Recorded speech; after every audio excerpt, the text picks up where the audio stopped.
నమస్తే అండి. పులి, సింహం, తోడేళ్ల దగ్గరికి వెళ్ళి మీరు జంతువుల్ని చంపుకుని తినమాకండి, వాటి మమ్మీ డాడీ బాధపడుతున్నాయి అని చెప్పి చూడండి.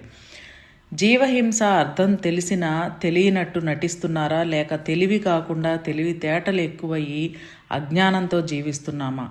నాన్ వెజ్ తినకండి అంటున్నారు. ఆయుర్వేదమే చెప్పింది మాంసాహారం తినాలని. మనిషి కూడా జంతువు నుంచి రూపాంతరం చెందిన జీవే. మనిషి జీవనానికి యూజ్ అయ్యే పుస్తకాలు చదివి అర్థం చేసుకుని పరిశీలించి అనుభవపూర్వకంగా తెలుసుకుని చెప్పాలి ఏ విషయాన్నైనా.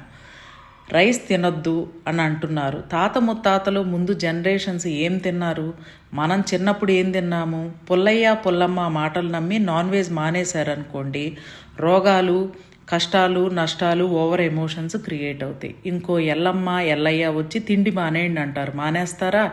B12 ఓన్లీ నాన్ వెజ్లోనే దొరుకుతుంది.